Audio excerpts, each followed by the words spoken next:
अस्सलाम वालेकुम स्टूडेंट्स, मेरा नाम वकार रज़ा है।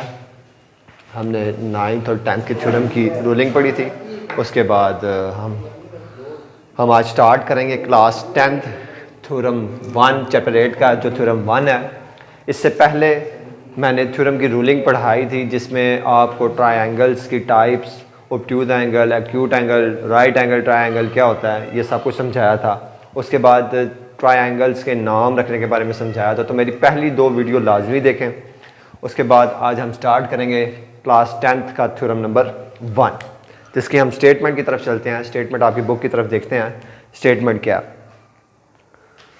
स्टेटमेंट में से क्या है? In an obtuse angle triangle, एक ऑब्ट्यूज एंगल ट्रायंगल है, जैसा कि मैंने आपको बना के दिखाई है कि ऑब्ट्यूज एंगल ट्रायंगल आपको बताई भी थी, जिसका एंगल क्या होगा, ग्रेटर देन 90 होगा। तो ठीक है, एक ऑब्ट्यूज एंगल ट्रायंगल है, the square on the side opposite to the obtuse angle, और इस ऑब्ट्यूज एंगल ट्रायंगल के ऑपोजिट साइड का स्क्वायर किसके इक्वल है? Is equal to the sum of the square on the side containing to that obtuse angle। obtuse angle के opposite side का square equal है इन दो साइड्स के स्क्वायर के, सम ऑफ दीज टू साइड्स, जिन्होंने इस obtuse angle को क्या किया हुआ है? कंटेन किया हुआ है। टुगेदर विद ट्वाइस, और ट्वाइस है the rectangle contain by one of the side, और ट्वाइस उस एक साइड को जिसने कंटेन किया है, और जहां पर इस साइड की, ये जो ए सी साइड है, इसकी प्रोजेक्शन गे रही है। तो हम इसको बनाते हैं। ए सी की प्रोजेक्शन देखें, ये इसकी प्रोजेक्शन गे रही है। तो वो कहता है ट्वाइस है किसके, इसको पॉइंट डी का नाम हम रख देते हैं, ठीक है। वो कहता है ट्वाइस है that side, that rectangle sides और दैट प्रोजेक्शन, इन दोनों के ट्वाइस के इक्वल है। ठीक हो गया? तो उम्मीद करता हूँ आपको समझ आई होगी। अब हम अपना थ्योरम स्टार्ट करते हैं। तो मैं आपका जो गिवन है वो इसी ट्रायंगल से निकालूंगा, ठीक है। इसमें उसने गिवन और कंस्ट्रक्शन दोनों कंबाइन कर दी हैं, ठीक है। इसमें आप चेक करें अगर, तो कंस्ट्रक्शन की हेडिंग नहीं है। क्यों? क्योंकि उसने ये जो काम ये वाला है, प्रोजेक्शन वाला, और ये परपेंडिकुलर गिराने वाला, ये कौन सा काम है? ये कंस्ट्रक्शन का। तो उसने गिवन के अंदर ये दोनों काम कर दिए हैं। इस ट्रायंगल का जो गिवन है वो ये है, in triangle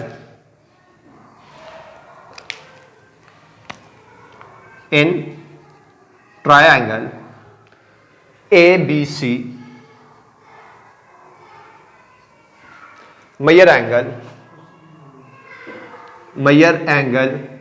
BAC is obtuse angle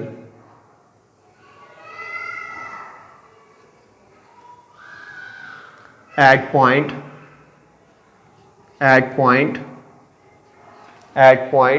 A। ठीक हो गया? इसके बाद ये आपका सिर्फ इतना सा गिवन है इसमें। अब जो आगे वर्किंग है वो सारी क्या है? आपकी कंस्ट्रक्शन। अब हम क्या करेंगे? ड्रॉ CD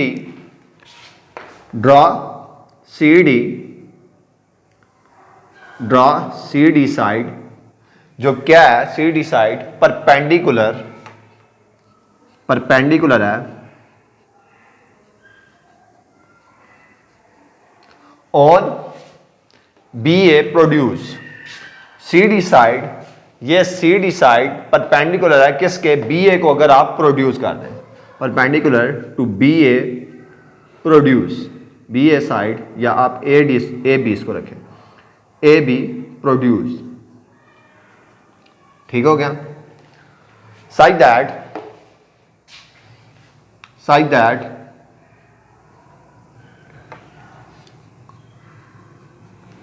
जो AC, such that AD is a projection of AC, such that AD जो AD साइड है वो क्या है? इज अ प्रोजेक्शन कहते हैं साइड को, is a projection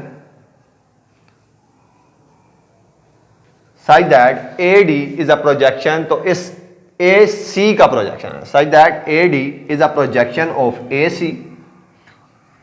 C on किस पर है, ऑन ए बी प्रोड्यूस। अगर हम ए बी को क्या करेंगे, प्रोड्यूस करेंगे, यानी इस ए बी को अगर आप प्रोड्यूस कर दें डी तक, तो ये इसका क्या है, प्रोजेक्शन है। फिर आई अब हम नाम रखेंगे। तो हमने अपनी फर्स्ट जो आपको मैंने नाम रखना सिखाया था उसमें बताया था इस बी सी साइड का आप एक और नाम भी रख सकते हैं, तो उसका नाम रखते हैं स्मॉल ए।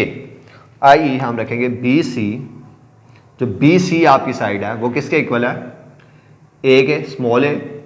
और इसी तरह बी ए साइड या ए बी साइड किसके इक्वल है, बी ए साइड इक्वल है स्मॉल सी के, इक्वल टू स्मॉल सी। इसी तरह ये जो सी ए या ए सी साइड है वो किसके इक्वल है, बी के। ए सी साइड इक्वल है स्मॉल बी के, ठीक हो गया। और सी डी को आप इक्वल रख लें एच के, और ए डी को आप इक्वल रख लें एक्स के। तो हम लिखेंगे A C equal to B और C D equal to H और A D equal to X. ये आपकी गिवन है। इसके बाद हमारी नेक्स्ट हेडिंग क्या है, टू प्रूव, कि हमने प्रूव क्या करना है। टू प्रूव जैसा कि मैंने आपको बताया है कि इसमें गिवन सिर्फ आपकी यहां तक है, ड्रा से आगे आगे सारी कंस्ट्रक्शन है। तो ये गिवन है, तो यानी आप अगर अपनी बुक की तरफ आए तो उसने क्या लिखा है, इन एन ऑप्टिक ट्रायंगल। अब इससे आगे जो भी बात उसने स्टेटमेंट में लिखी हुई है वो क्या है, वो आपकी टू प्रूव है, जो आपने प्रूव करना है। तो देखते हैं उसे क्या लिखा है, the square on the side opposite to the obtuse angle, the square on the side opposite to obtuse angle. तो आप क्या लिखेंगे, बी सी साइड का स्क्वायर, बी सी साइड का स्क्वायर इक्वल है किसके, is equal to the sum of the square on the side containing to that obtuse angle, to the obtuse angle।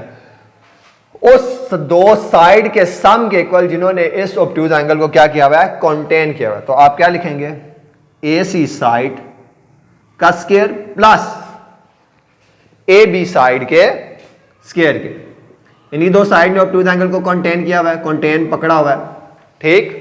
तो ये obtuse एंगल है, तो एक ये साइड एक ये साइड, इन दो साइड ने क्या किया हुआ है, कंटेन किया हुआ। तो हमने लिख लिया। फिर क्या आता है, और क्या है, टुगेदर विद ट्वाइस, और ट्वाइस है, together plus with twice, twice है किसके, the rectangle contain by one of the sides, एक साइड के रेक्टेंगल जहां पे आपका एंगल कंटेन कर रहा है, तो वो कौन सी साइड है, ए बी, और साथ किसके, फिर वो आगे क्या कहता है, and the projection on it of the other, और जहां पर उसकी प्रोजेक्शन गिरी है, तो क्या बनेगी, ए डी, ठीक हो गया। अगर आप इसको चेंज करें तो आप इसको एक और तरीके से भी लिख सकते हैं, बी सी को आप क्या लिख सकते हैं, ये बी सी आपका, तो क्या बनेगा, ए स्क्वायर, और ए सी आपका क्या बनेगा, बी स्क्वायर, और A B C square plus twice A B C और ए डी एक्स, ठीक है। तो ये आपने क्या करना है, प्रूफ, ये आपके स्टेटमेंट से ही निकला है। आगे अब हम, कंस्ट्रक्शन तो इसमें नहीं है, तो आगे हम आप प्रूफ्स की तरफ मूव करते हैं। हमारी नेक्स्ट हेडिंग है प्रूफ्स। स्टेटमेंट, प्रूफ्स के दो हिस्से होते हैं, एक स्टेटमेंट और एक क्या है, रीजंस।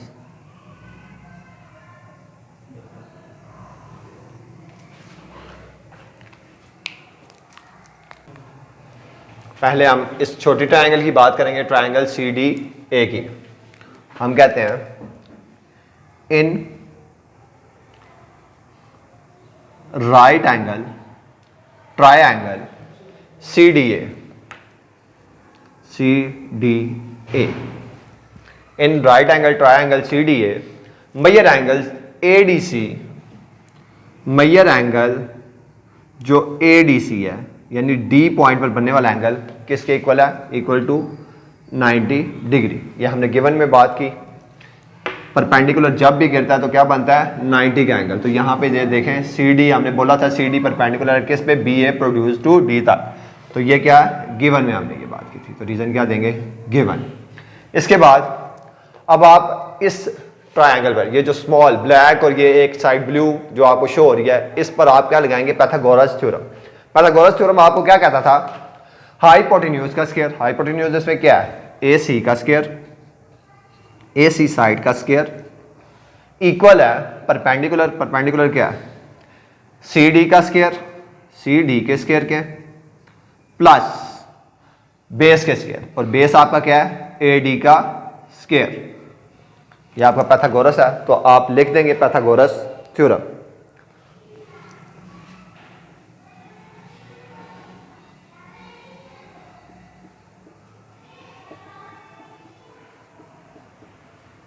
इसकी रीजन होगी। अच्छा, इसके बाद आप इसको एक और फॉर्म में भी लिख सकते हैं। देखें AC किसके इक्वल है, AC B के इक्वल, तो आप लिख सकते हैं B स्क्वायर। इसको और आप क्या लिख सकते हैं, B square equal to CD, CD H के इक्वल तो H square plus AD X के तो X स्क्वायर। ठीक हो गया। इसकी रीजन देने की जरूरत नहीं है क्योंकि और इसको ये भी लिख सकते हैं। अब इससे आगे इसको आप पॉइंट 1 का नाम दें। CDA पहले इस ट्रायंगल की बात की, अब हम इस टोटल, इस साइड को छोड़कर इस टोटल बड़ी ट्रायंगल की बात करेंगे। तो इसमें हम क्या लिखेंगे, इन राइट एंगल ट्रायंगल, कौन सा राइट एंगल ट्रायंगल है, CDB या BDC, in right angle triangle BDC, in right angle triangle BDC measure angle BDC equal to 90 degree. देखिए ये भी हमने ऊपर भी बात की कि इस पॉइंट पर एंगल बनने वाला कौन सा है, 90 डिग्री। तो ये भी हमने कहां से लिया, गिवन से। इसी तरह हम इस पूरी बड़ी ट्रायंगल पे आप क्या लगाएंगे, पाइथागोरस। तो पाइथागोरस देखते हैं। हाइपोटेन्यूज आप क्या बनेगा, BC, तो हम लिखते हैं BC साइड का स्क्वायर इक्वल है किसके, CD साइड के स्क्वायर के परपेंडिकुलर प्लस, अब बेस देखें, बेस क्या बनेगी आपकी, BD। तो BD पूरा जो है वो किसके इक्वल है, वो AB और AD का सम है ना, यानी AD और AB को आप सम करें तो वो क्या बन जाएगा, BD। तो आप लिख सकते हैं C प्लस एक्स, तो हम लिख देते हैं C प्लस एक्स के स्क्वायर, यानी जो आपका ये है BD साइड वो किसके इक्वल है, C और X के सम के। या रुके, आप इसको ऐसे ही लिखें, हम नेक्स्ट पॉइंट में इसको चेंज करते हैं, BD के स्क्वायर के। ठीक हो गया। यहां पे आपने क्या लगाया, पाइथागोरस।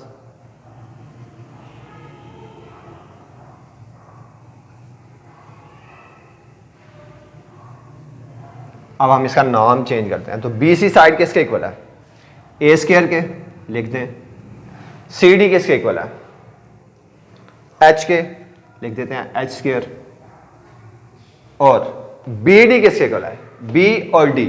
तो आप देखें BA और AD का या AD और AB का सम, अगर इन दोनों को आप ऐड कर दें C और X को तो यही बन जाएगा। तो आप BD की जगह क्या लिख सकते हैं, ये किसके इक्वल है, C प्लस एक्स के, C प्लस एक्स के स्क्वायर के इक्वल। ठीक है। अब आप इस स्क्वायर को खोलेंगे तो ये क्या बनेगी, A स्क्वायर इक्वल है H square plus C plus X है, formula C square plus x square plus 2CX। इस फार्मूले को आप रीजन में लिखते हैं। क्या फार्मूला है, A प्लस B का होल स्क्वायर किसके इक्वल होता है, A square plus B square plus 2AB। ठीक हो गया। अब आप देखें H स्क्वायर और X स्क्वायर, आप इसको कंबाइन करके लिख लीजिए। A square equal H square आप इसको ऐसे भी लिख सकते हैं, H square plus x square को पहले ले आए और प्लस सी स्क्वायर प्लस 2cx। हमने a square h plus x square को यहां से कंबाइन किया, एच और एक्स स्क्वायर को, एच और एक्स स्क्वायर, बाकी इसको वैसे ही रख दिया और इसका नाम 2 का दे दिया। क्यों हमने इसको कंबाइन इसलिए किया क्योंकि हमारा एच और एक्स स्क्वायर हमें कंबाइन चाहिए था, ये किसके इक्वल है, बी स्क्वायर के। अब हम इसको पुट करेंगे इस एच और एक्स स्क्वायर की जगह, नीचे जगह कम है तो मैं आपको ऊपर लिख के बताता हूँ, एच प्लस एक्स स्क्वायर सी स्क्वायर प्लस 2cy।